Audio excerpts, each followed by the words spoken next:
Hi, and welcome to Comedy Recaps. Today we'll be talking about the 2000 comedy film Road Trip, where four college friends embark on a 1,800-mile drive across the country to retrieve a scandalous tape mistakenly mailed to one of their girlfriends. Beware, spoilers ahead. Enjoy.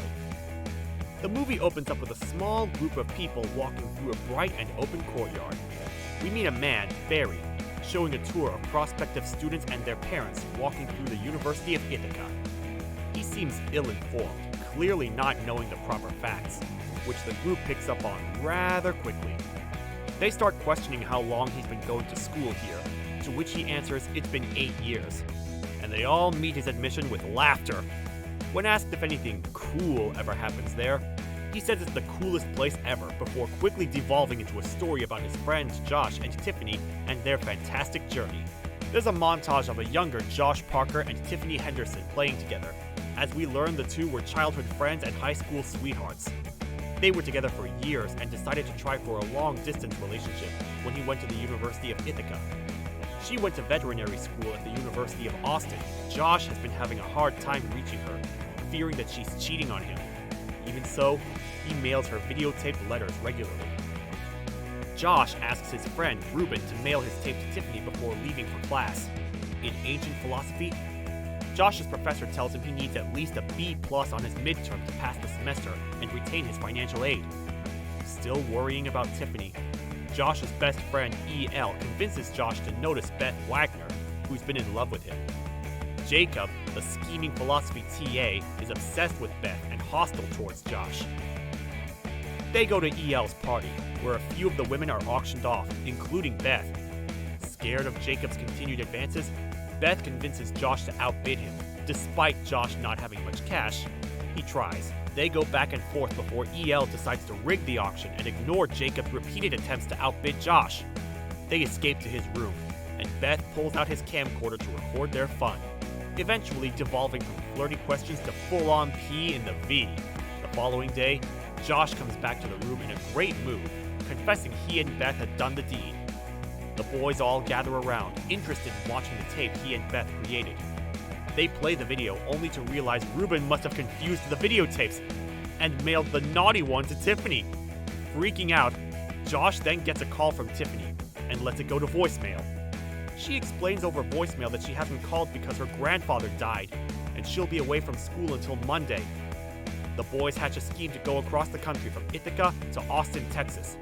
E.L., Ruben, and Josh decide they have just enough time to make it to the other school before Tiffany comes back and sees the video. They need a car, so they rope in a fellow student, Kyle, who has one. Kyle is a shy loner who lives in fear of his overly strict father, Earl Edwards, who owns the car. They convince him that they're closer friends, which endears Kyle to them.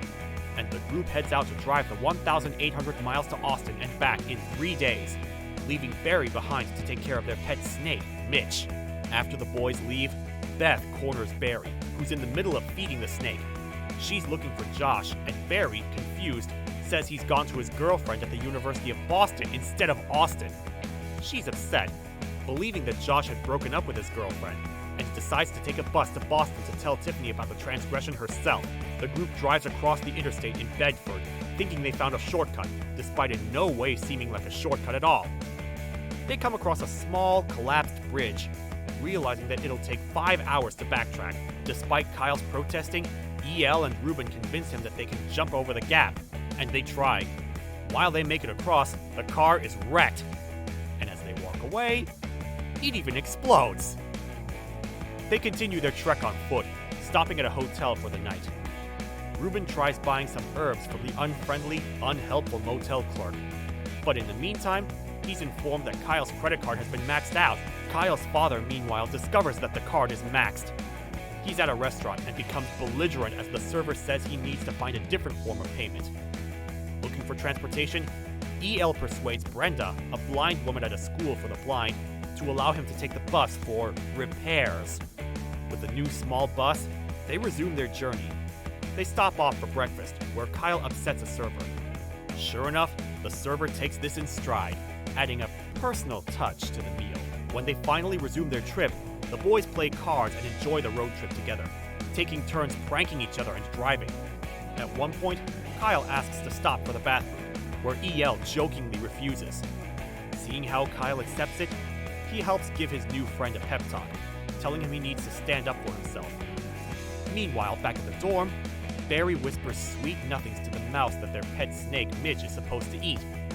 His strange behavior only escalates when the snake doesn't seem interested in the food. The boys stop at a gas station on their road trip, and EL and Josh have a heart-to-heart that they're not experiencing enough on their road trip. Josh doesn't seem convinced. He calls into the school saying he was in a car accident to try and get an extension on the midterm. However, he doesn't realize that Jacob is on the other line, and he's pretending to be the professor to get back at Josh for bidding on Beth. He grants him a fake extension to make him miss his important midterm and get rid of his competition. Back in Bedford, Kyle's father is at the car explosion scene, where the boys left the car abandoned. He believes his son must have been kidnapped and begins to search for him. Meanwhile, Beth asks to see Tiffany Henderson in Boston, believing her to be Josh's girlfriend.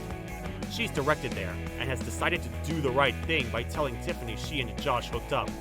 However, through a misunderstanding, the Tiffany Henderson she runs into is the wrong one, and she's at the wrong school. The Tiffany at this school takes her at her word and decides to smash her cheating boyfriend's car, eventually turning the bat on him. Beth realizes the mistake and returns home on a bus. She's accosted by a pervert who tries to lick her feet without her noticing, and she gives him a piece of her mind in exchange. The boys stop at a fraternity, bluffing their way in. The fraternity is a historically all-black house. However, Ruben is able to convince them with a handshake. They're invited for dinner, and everyone seems uncomfortable.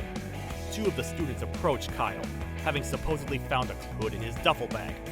He's quick to say it isn't his, and in his fear, Kyle faints. When he wakes, everyone is surrounding him, making sure he's okay, revealing it was a joke all along. Now that they're comfortable, they party with the frat brothers, dancing together. Kyle meets Rhonda, a confident woman who later makes him a man. Later on the road, they realize they're short on money and stop off at a sperm bank. Ruben can't donate because he smoked the herbal stuff, and Kyle can't donate because he recently got lucky. So that just leaves Josh and EL to their business. Josh goes into his room without issue while EL pushes for the nurse's attention. She finally joins him in the room, and instead of helping him like he wanted, she actually helps him by massaging his prostate. He finishes loudly, and the whole bank can hear it.